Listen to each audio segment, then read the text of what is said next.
Hello friends, నేను మీ Ahmed Pasha. Welcome to the media report. మనల్ని పోలీస్ స్టేషన్కు తీసుకువెళ్ళి కొట్టే అధికారం పోలీసు వారికి ఉన్నదా అన్నది ఒక $multi-million ప్రశ్న. కాకపోతే ఈ ప్రశ్నకి సమాధానం ఆల్రెడీ కొంతమంది లాయర్లు, అడ్వకేట్లు, ఈవెన్ కోర్టులు సైతం ఇవ్వడం జరిగింది.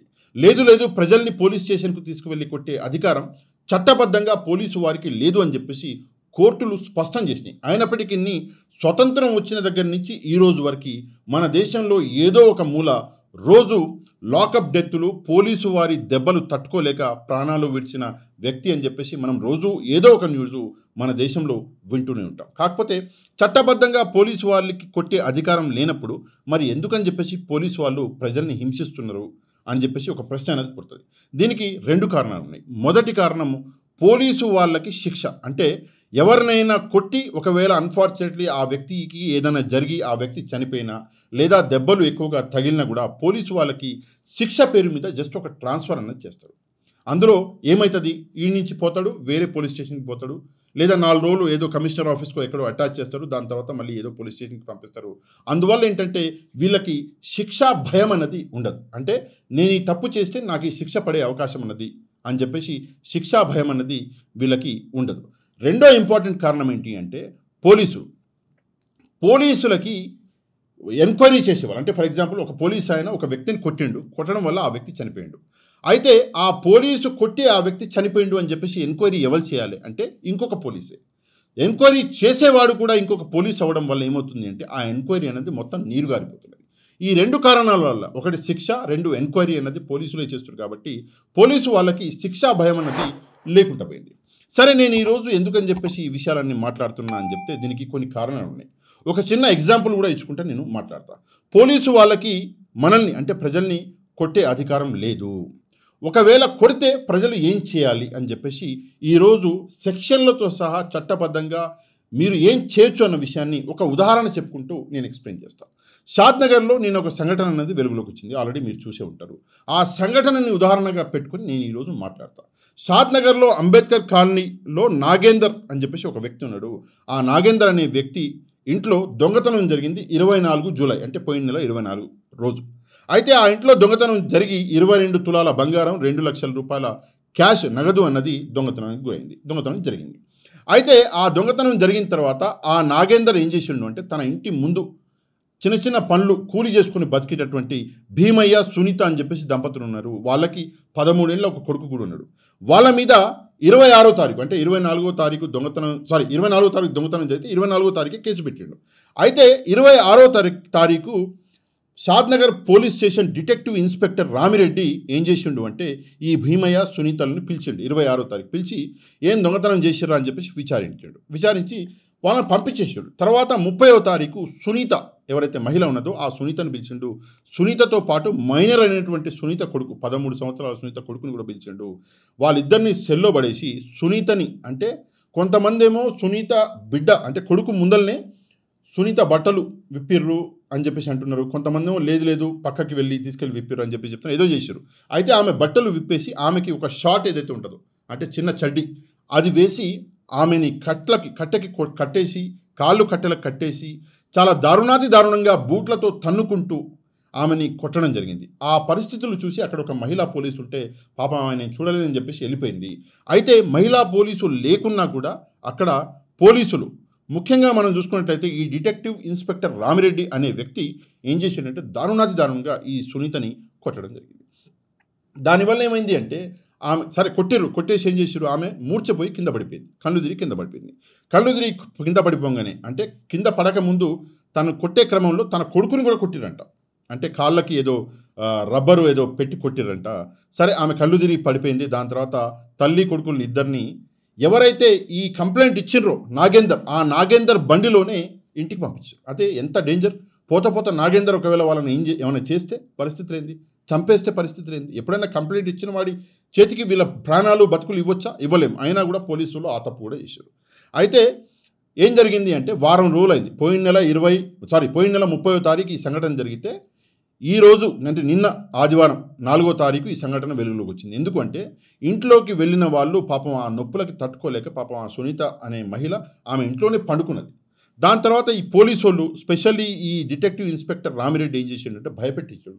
ఈ విషయం బయట చెప్తే మేము ఊరుకోము, నీ భర్తని ఏదో చేస్తాము, నీ కొడుకుని ఏదో చేస్తామని చెప్పేసి పాపం భయపెడితే ఆమె ఎక్కడ చెప్పుకోలేదు. కానీ ఆమె హెల్త్ అన్నది రోజు రోజుకి పడిపోవడం స్టార్ట్ అయింది. ఆమె నడవలేకపోవడము, దెబ్బలు బాగా పచ్చిగా అయిపోయి మొత్తం పచ్చిపుండు అయిపోయింది బాడీ. అంతలో ఏమైంది అంటే ఆమెను తీసుకొచ్చి గవర్నమెంట్ హాస్పిటల్ చేర్పించారు. ఆ హాస్పిటల్లో ఈ విషయం బయటకు వచ్చింది, మీడియా అన్నది వెళ్ళింది. మీడియా వెళ్ళిన తర్వాత ఈ విషయం కొంచెం మీడియా అటెన్షన్ అన్నది గ్రాప్ చేసిన తర్వాత సీఎం రేవంత్ రెడ్డి గారు అబ్రాడ్లో ఉన్నారు, అమెరికాలో ఉన్నారు. ఆయన దాకా వెళ్తే ఆయన ఆదేశాల మేరకు ఇమ్మీడియట్గా ఈ వ్యక్తి ఎవరైతే ఉన్నాడో, ఎవరు అంటే రామిరెడ్డి, ఎవరైతే డిటెక్టివ్ ఇన్స్పెక్టర్ ఉన్నాడో ఆ రామిరెడ్డిని షాద్నగర్ పోలీస్ స్టేషన్ నుంచి బదిలీ చేసి ఎవరైతే మన ఇక్కడ సైబరాబాద్ కమిషనరేట్కి వస్తుంది షాద్నగర్, ఆ సైబరాబాద్ కమిషనర్ ఆఫీస్కి అటాచ్ చేశారు. ఈ ఉత్తర్వులు కమిషనర్ అవినాష్ మహంతి గారు ఉత్తర్వులు జారీ చేసినాడు. ఇది మొత్తం జరిగిన సంఘటన. కాకపోతే ఇక్కడ విషయం ఏంటంటే ఈ సంఘటన అనేది జరిగింది. సరే, ఈ సంఘటన జరిగిన తర్వాత మనం ఏం చేయాలి అన్న విషయం నేను మీకు చెప్తా. ఈ సంఘటనలో పోలీసులు చేసిన తప్పులు కూడా మీకు చెప్తా. కానీ నేను ఈ వ్యక్తి ఎవరైతే ఉన్నాడో పోలీసు డిటెక్టివ్ ఇన్స్పెక్టర్ రామిరెడ్డి గారి గురించి ఒక 2-3 విషయాలు చెప్పాలి. నా నైజము అదే, తప్పు చేస్తే నేను ఊరుకోను, ఎవడైనా సరే వాడు. అయితే డిటెక్టివ్ ఇన్స్పెక్టర్ రామిరెడ్డి గారిని నేను కొన్ని విషయాలు చెప్పాలి. ఒకటి, డిటెక్టివ్ ఇన్స్పెక్టర్ రామిరెడ్డి గారు ఆడవాళ్ళ మీద చేతులు ఎత్తే వాళ్ళని ఏమనాలి? ఈ ప్రశ్నకి ఈ వీడియో చూసే ప్రతి ఒక్కరు కింద సమాధానం చెప్పాలి. మీరు కింద కమెంట్ చేయాలి. ఆడవాళ్ళ మీద చేయి ఎత్తేవాడిని మనం ఏమంటాము? ఈ ప్రశ్నకి రామిరెడ్డి గారు కూడా సమాధానం చెప్పాలి, మీరు కూడా చెప్పాలి. ఇదొకటి. రెండో విషయము, చట్టాన్ని ఉల్లంఘించిన మీరు, అంటే చట్టబద్ధంగా మీరు చట్టాన్ని ఇది క్రైమ్ తప్పు చేసిన మీరు, చట్టాన్ని ఉల్లంఘించిన మీరు కాకి చొక్కా మళ్ళీ తొడుక్కోవడానికి అర్హులా? ఈ ప్రశ్న కూడా మీరు సమాధానం చెప్పాలి. ఇక మనము పోలీస్ స్టేషన్లో చేసిన తప్పులేంటి, ఈ విషయాలు కొంచెం ఒక్కసారి డిస్కస్ చేద్దాం. తర్వాత మనం ఈ సునీత అనే మహిళ ఏం చేయొచ్చు, పోలీసు ఇప్పుడు ఏదైతే అధికారి ఉన్నాడో ఇక్కడ రామిరెడ్డి, ఆ రామిరెడ్డి మీద ఏం యాక్షన్ తీసుకోవచ్చు అది కూడా చెప్తా. ఫస్ట్ పోలీసులు చేసిన తప్పులు. ఇక్కడ చూసుకుంటే ఆడవాళ్ళని ఇంట్రాగేట్ చేసేటప్పుడు ఆడవాళ్ళే ఇంట్రాగేట్ చేయాలి. ఇది ఐపీసీ ఏదైతే ఉండేనో ఆ ఐపీసీలో కోడ్ ఆఫ్ క్రిమినల్ ప్రొసీజర్ సిఆర్పిసిలో సెక్షన్ 51 సబ్సెక్షన్ 2లో ఉన్నది. ఏమన్నది అంటే ఎవరైతే ఆడవాళ్ళు ఉన్నారో వాళ్ళని ఇంట్రాగేట్ చేసేటప్పుడు లేదా వాళ్ళని ఏమైనా ప్రశ్నించేటప్పుడు పోలీసులు కంపల్సరీగా ఉండాలి. ఆ జరిగిన ఏదైతే క్రైమ్ ఉందో ఈ పోలీస్ స్టేషన్లో జరిగిన ఆ క్రైమ్లో ఒక మహిళా పోలీసు ఉండే కానీ ఆమె మధ్యలో వెళ్ళిపోయింది. దాని తర్వాత కూడా వీళ్ళు ఏం చేశారంటే దారుణంగా కొట్టిరు. బూట్లతోటి కడుపులో తన్నిండ్రు, ఛాతీ మీద తన్నిండ్రు, ఇష్టం వచ్చేట అట్లా తన్నిండ్రు. అది క్రైమ్. ఇదొకటి. రెండవది గోప్యత. ఫర్ ఎగ్జాంపుల్ ఆమె బట్టలు మార్చి ఆమెకు చడ్డీ తొడిగించారు. అది పోలీసుల ముందు స్వయాన ఆ మహిళ కొడుకు ముందే జరిగింది అని చెప్పేసి చెప్తున్నారు. అది ఇంకా పెద్ద దరిద్రం. గోప్యత అన్నది పోలీసులు పాటించాలి. మహిళలను ఇంట్రాగేట్ చేసేటప్పుడు ఏదైనా క్లోజ్ రూము ఎవరు చూడకుండా చేయాలి. ఇది రెండోది. మూడోది, ఒక సాక్షి అన్నది ఉండాలి. ఎప్పుడైనా సరే ఇంట్రాగేషన్ చేసేటప్పుడు ఏదో ఒక సాక్షి, అట్లీస్ట్ ఏదో ఒక వీడియోనన్నా లేదా వేరే ఒక సాక్షినన్నా అక్కడ పెట్టాలి. ఎవరూ లేకుండా ఇంట్రాగేషన్ చేయకూడదు. Next, documentation. ఇంట్రాగేషన్ చేసిన ప్రతి సెకండ్ ఏం చెప్పింది ఆమె, మీరు ఏం అడిగిరు అన్నది ప్రతిదీ డాక్యుమెంట్ అవ్వాలి. ఆ డాక్యుమెంటేషన్ అనేది మల్టిపుల్ పద్ధతులు. ఒకటి, వీడియో రికార్డింగ్ కూడా ఉండొచ్చు, లేదా ఆడియో రికార్డింగ్ కూడా ఉండొచ్చు. నెక్స్ట్ వచ్చేసి రాతపూర్వకంగా ఉండొచ్చు. ఓకే. నెక్స్ట్ చూసుకుంటే రాత్రి శోధనలు. అంటే మహిళలని రాత్రి వేళలా ఎప్పుడు ప్రశ్నించడం కానీ ఇంట్రాగేషన్ చేయడం కానీ చేయకూడదు. ఇది చాలా పెద్ద క్రైమ్. ఇందులో సుప్రీంకోర్టు గైడ్లైన్స్ కూడా ఉన్నాయి. ఆ సుప్రీంకోర్టు గైడ్లైన్స్ కూడా తుంగల దొక్కిండు ఈ రామిరెడ్డి. ఎవరు? ఈ ఇన్స్పెక్టర్. పేరుకి ఇన్స్పెక్టర్ కానీ చట్టం తెలియదు, అసలు ఏ సెక్షన్లు తెలియదు. ఒక మహిళని రాత్రి పోలీస్ స్టేషన్లో పెట్టడం అన్నది అది ఒక క్రైమ్. ఆ క్రైమ్ చేసిండు ఈ ఇన్స్పెక్టర్. నెక్స్ట్ మనం చూసుకుంటే సరే క్రైమ్ అన్నది అయింది. ఈ క్రైమ్కి వ్యతిరేకంగా ఇప్పుడు ఈ సునీత అన్న మహిళ ఏం చేయాలి అంటే దీనికి 7 దారులు ఉన్నాయి. మొదటిది, ఫిర్యాదు దాఖలు చేయడం. ఫిర్యాదు అనేది దాఖలు చేయొచ్చు. ఎట్లా చేయొచ్చు అంటే పోలీసు ఫిర్యాదు అంటే పోలీసు ఉన్నతాధికారులు ఎవరైతే ఉన్నారో వాళ్ళకి ఫిర్యాదు చేస్తే వాళ్ళు ఎవరైతే రామిరెడ్డి అని చెప్పేసి ఇన్స్పెక్టర్ ఉన్నాడో ఆ ఇన్స్పెక్టర్ మీద వాళ్ళు తప్పకుండా యాక్షన్ అనేది తీసుకుంటారు. నెక్స్ట్ చూసుకుంటే రాష్ట్రం లేదా జాతీయ మానవ హక్కుల కమిషన్ వచ్చేసి హ్యూమన్ రైట్స్ కమిషన్ అని చెప్పేసి రాష్ట్రానికి సంబంధించింది ఒకటి ఉంటుంది. 2 జాతీయ నేషనల్ హ్యూమన్ రైట్స్ కమిషన్ అని చెప్పేసి ఉంటుంది. వాళ్ళ దగ్గరికి వెళ్ళి ఫిర్యాదు ఇచ్చినప్పటికీ వాళ్ళు కూడా యాక్షన్ తీసుకుంటారు. కాకపోతే ఇక్కడ ఒక చిన్న జోక్ ఉంది. నేను మీకు జోక్ చెప్పాలి ఏంటంటే, తెలంగాణలో కూడా హ్యూమన్ రైట్స్ కమిషన్ ఉన్నది. ఆ హ్యూమన్ రైట్స్ కమిషన్‌కి నేనే ఈరోజు ఫోన్ చేసిన ఈ కేసు గురించి. ఫోన్ చేస్తే అక్కడ ఒక షాకింగ్ విషయం అనేది బయటకొచ్చింది. ఏంది అంటే, హ్యూమన్ రైట్స్ కమిషన్‌కి మీరొచ్చి కంప్లెయింట్ ఇవ్వచ్చు సార్. కాకపోతే మీరు కంప్లెయింట్ ఇచ్చినా కూడా ఇప్పుడు వేస్ట్ సార్ అన్నాడు. ఎందుకన్నా? ఎందుకు వేస్ట్ అని అడిగిన. అడిగితే లేదు సార్, మీరిప్పుడు కంప్లెయింట్ ఇస్తే ఇక్కడ ఇమ్మీడియేట్‌గా ఒక జడ్జి గారు ఉంటారు. ఆ జడ్జి గారు మీ కేసుని టేకప్ చేసి ఆ పోలీసు అధికారికి శిక్ష వేస్తాడు. ఇది ప్రాసెస్. కాకపోతే గడిచిన 18 నెలల నుంచి తెలంగాణ ప్రభుత్వం హ్యూమన్ రైట్స్ కమిషన్‌కి జడ్జిని అపాయింట్ చేయలేదు. ఆ కుర్చీ ఖాళీగానే ఉంది. 18 నెలల నుంచి ఆ కుర్చీ ఖాళీగా ఉంది సార్. కేసీఆర్ ప్రభుత్వం అపాయింట్ చేయాల్సి ఉండే, కేసీఆర్ చేయలేదు. ఇప్పుడు రేవంత్ రెడ్డి వచ్చి 8 నెలలు అయినా కూడా రేవంత్ రెడ్డి కూడా చేయలేదు. మీరు ఫిర్యాదు ఇస్తే ఆ ఫిర్యాదుకి ఒక నెంబర్ వేసి ఆడ పక్కన పడేస్తారు కానీ దాని మీద ఎట్లాంటి ప్రస్తుతం యాక్షన్ తీసుకోలేరు. తర్వాత ఎప్పుడైనా జడ్జి గారు వస్తే యాక్షన్ తీసుకుంటారు అని చెప్పేసి ఈ జోక్ అనేది ఈరోజు నాకు తెలిసింది. అంటే హ్యూమన్ రైట్స్ కమిషన్‌కి జడ్జి పోస్ట్ ఖాళీగా ఉంది. అయినా కూడా మన ప్రభుత్వం ఏమీ పట్టించుకోకుండా ఉంది. ఇది పేదవాళ్ళకి మన ప్రభుత్వం ఇచ్చే గౌరవం. కాకపోతే ఇక్కడ ఇంకో విషయం నేను చెప్పడం మర్చిపోయినా. ఈ సునీత గారు ఎవరైతే ఉన్నారో ఈ మహిళ, ఈమె ఒక దళిత మహిళ, ఎస్టీ. ఇందులో ఎస్సీ, ఎస్టీ యాక్ట్ కూడా వస్తుంది. నెక్స్ట్ చూద్దాం. ఒకటి ఫిర్యాదు దాఖలు చేయొచ్చు. రెండోది న్యాయపరమైన నివారణలు, అంటే ఈ పోలీసు అధికారి మీద ఎఫ్ఐఆర్ చేయొచ్చు. మీరు అదే పోలీస్ స్టేషన్ లేదా వేరే ఏదన్నా పోలీస్ స్టేషన్కి వెళ్ళి కూడా 0 ఎఫ్ఐఆర్ చేయొచ్చు. ఫలానా రామిరెడ్డి అని చెప్పేసి ఇన్స్పెక్టర్ నన్ను ఇట్లా కొట్టిండు, నాకు ఇట్లా అయింది, అందువల్ల నేను ఒక ఎఫ్ఐఆర్ చేయాలనుకుంటున్నా అని చెప్పేసి ఏ పోలీస్ స్టేషన్ నుంచి అయినా సరే మీరు ఎఫ్ఐఆర్ చేయొచ్చు. ఎఫ్ఐఆర్ చేస్తే ఏం జరుగుతుంది అంటే, సెక్షన్ 115 సబ్సెక్షన్ 2 ఆఫ్ బిఎన్ఎస్, భారతీయ న్యాయ సంహిత అని చెప్పేసి కొత్త చట్టం వచ్చింది. పాత చట్టంలో మనం చూసుకుంటే 323 ఐపీసీ సెక్షన్ ప్రకారము ఆ వ్యక్తికి శిక్ష పడుతుంది.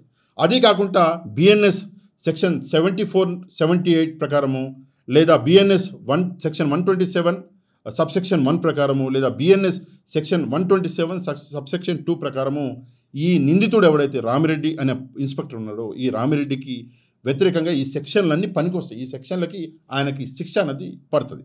ఇక న్యాయపరమైన జోక్యం, ఇది కాకుండా మూడవది న్యాయపరమైన జోక్యం. అంటే మనం ఏం చేయొచ్చు అంటే, హైకోర్టులో లేదా సుప్రీంకోర్టులో మనము ఒక పిల్ అనేది దాఖలు చేయొచ్చు. అందువల్ల ఏమవుతుందంటే, హైకోర్టు అండ్ సుప్రీంకోర్టు ఏం చేస్తుంది అంటే, ఈ పోలీసులకి ఒక డైరెక్షన్ ఇస్తుంది. ఈ పోలీసు అన్న అధికారి ఈ తప్పు చేసిండు, అట్లాంటప్పుడు ఈ అధికారికి శిక్ష పడాలి అని చెప్పేసి పోలీసులకి కోర్టు నుంచి మనం డైరెక్షన్ అనేది ఇప్పించుకోవచ్చు. క్రమశిక్షణా చర్యలు, నెక్స్ట్ వచ్చేసి క్రమశిక్షణా చర్యలు అంటే శాఖాపరమైన విచారణ. పోలీస్ శాఖ అధికారులపై శాఖాపరమైన విచారణ ప్రారంభించవచ్చు. ఈ సస్పెన్షన్, డిమోషన్ లేదా సర్వీస్ నుంచి పూర్తిగా తొలగించవచ్చు. ఇదొకటి ఉంది.